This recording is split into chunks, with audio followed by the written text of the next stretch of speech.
3. 하나님은 인격적인 신. 1. 하나님은 지정의를 가진 인격신. 오늘날 많은 기독교 신자들은 하나님은 유일무이하신 분이요, 절대적인 분이요, 창조주요, 지고지선한 자리에 계시기 때문에 피조인간, 즉 피조물과 창조주는 관계를 가질 수 없다고 봅니다. 피조물은 속된 것이고 창조주는 절대적이고 신성한 분이라는 것입니다. 그러나 사랑의 개념을 중심 삼고 볼 때 아무리 지고지선하신 하나님이요, 아무리 저속한 피조물이라 할지라도 사랑의 관계를 맺기 위해서는 인격적인 내용이 같아야 됩니다. 심정적 내용이 같아야 합니다.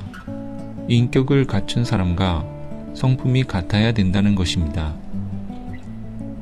하나님은 어떠한 신이냐? 인격적인 신입니다. 지정의를 합한 내용을 갖춘 인격적인 신입니다. 그런 인격적인 신이 최고로 원하는 것이 사랑이기 때문에 그 사랑의 대상으로 우리 인간을 지었다는 것입니다. 이건 놀라운 사실입니다. 하나님은 제일 원인적인 존재인데 그가 인간을 어떻게 만들었겠느냐? 하나님같이 만들었다는 것입니다.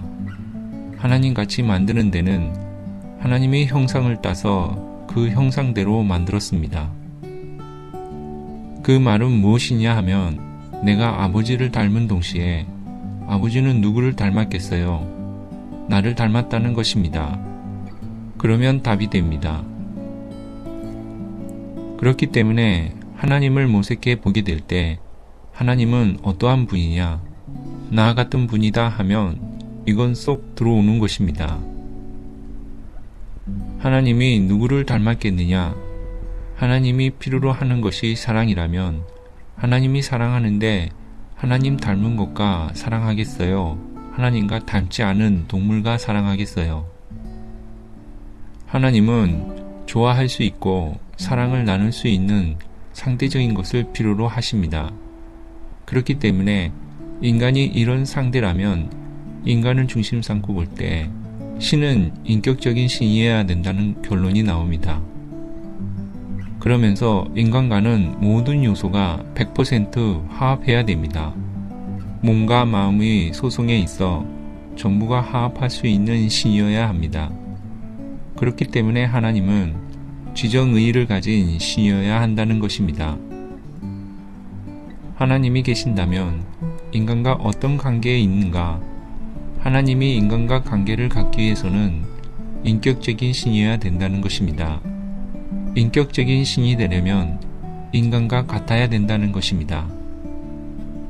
인간에게는 마음이 있고 몸이 있는 것과 마찬가지로 이런 소송이 있느니만큼 인간을 지으신 하나님도 인간과 더불어 공동 목적을 가질 수 있는 그 본체라면 인간을 닮아야 된다는 것입니다. 이성성상이라는 개념은 거기서 나오는 것입니다. 하나님은 사람과 같은 인격을 가졌을까요? 사람 같으면 하나님이 남성이겠어요? 여성이겠어요? 그러면 남성같이 달린 것이 있겠어요? 없겠어요? 하나님은 무슨 성상이라고 그랬어요? 이성성상의 주체인데 오목볼록이 있겠어요? 없겠어요? 그걸 생각해 봤어요. 하나님이 웃겠어요? 안 웃겠어요? 하나님이 웃는 것을 봤어요. 하나님도 눈이 있겠어요? 코가 있겠어요?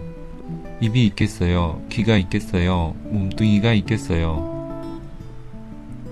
기성교회 신자들을 가만 보면 엉터리입니다. 하나님이 눈이 있는지도 모르고 있습니다. 눈 진짜 봤어 하면 모릅니다. 하나님이 누구를 닮았어, 누구를 닮긴 하나님을 닮았지 한다는 것입니다. 그런 대답이 어디 있어요? 하나님이 누구를 닮았어요? 아들, 딸 닮았지요. 그래서 하나님은 인격적인 신이어야 합니다. 인격적인 신으로서 하나님이 나에게 인격적 최고의 기준을 요구하는 것입니다. 인격적 최고의 기준이 뭐예요? 그것은 돈도 아니고 권력도 아니고 사랑입니다. 하나님이 계신다면 하나님도 인격적인 신이어야 됩니다. 사람과 같아야 합니다. 인격적인 신이라는 것은 지정의의를 갖추어 감정이라든가 또는 뜻을 중심 삼고 목표라든가 그런 모든 것이 구체적이어야 합니다. 하나님은 모르는 게 없습니다. 지식이 대왕이시고 능력이 대왕이시며 전지전능하시다는 것입니다. 또 무세무제합니다. 안 계신 곳이 없습니다. 그분이 필요한 것이 뭐예요?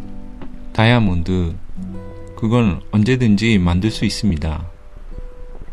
황금, 보석 아닙니다. 하나님이 필요한 것은 사랑입니다. 하나님이 혼자서 아이고 나 사랑이 있어 좋다 하며 히히히 그러겠어요. 하나님이 필요한 게 뭐냐? 하나님도 인격적인 신이라 하면 입이 있었겠지요. 코도 있고 눈도 있고 귀도 있고 손발도 있고 마음도 있고 심정도 있을 것입니다. 인격적인 신이라면 말입니다. 하나님이 도대체 어떤 분이냐? 전지전능하고 무소부재해 가지고 그저 한마디면 세계를 죽이기도 하고 살리기도 하는 그런 하나님을 우리는 필요로 하지 않습니다. 우리 본심은 어떠한 하나님을 원하느냐? 사랑을 가지고 내 어머니 아버지 이상 되는 사랑을 하지 않을 수 없는 분이구나. 우리나라에 의로운 국왕이 있으면 의로운 대통령이 있으면 그 국왕 이상 그 대통령 이상이 되는 분이구나. 이런 분을 원합니다. 대통령은 4년마다 갈리기 때문에 얼룩덜룩하여 그거 존경할 것이 못 되지만 말입니다. 오늘날 이 세계를 찾아오시는 하나님이 계시다 할진대 그 하나님은 지정의의를 갖춘 하나님이심이 틀림없습니다. 왜? 인간이 그러하기 때문입니다. 그것은 인륜을 중심 삼은 지정의의가 아니라 천륜을 중심 삼은 지정의의입니다. 절대적인 하나님이 슬퍼할 수 있겠느냐 없겠느냐? 전지전능한 하나님이 슬픈 자리를 피할 수 있겠어요 없겠어요? 그 슬픔을 상관할 수 있겠어요 없겠어요? 이거 심각한 문제입니다. 우리 같은 사람은 그거 그냥 못 넘어갑니다. 절대적인 하나님은 절대적으로 슬픔이 없어야 된다 한다면 그 하나님은 지정의의를 가진 희로애락의 감정을 가진 인간의 아버지가 될 수 없습니다. 논리적으로 모순입니다. 그렇기 때문에 하나님은 우리 인간들보다도 더 많은 희로애락을 느낄 수 있는 주체가 되어야 됩니다. 하나님에 대해 바르게 증거하는 종교단체는 없습니다. 불교나 유교 모두 똑같습니다. 하나님이라고 하면 벌써 어안이 벙벙해집니다. 그들은 인격적인 하나님의 지정의의를 겸비한 하나님을 모른다는 것입니다. 그러나 통일교회는 신인일체를 주장하고 있습니다. 그게 위대하다는 것입니다. 통일교회가 자랑할 수 있는 것은 하나님을 잘 알고 있다는 것입니다. 하나님을 똑똑히 안다는 것입니다. 하나님은 지정의의를 갖춘 인격적인 신인 동시에 사랑의 주체입니다. 그것을 우리는 똑똑히 알고 있습니다.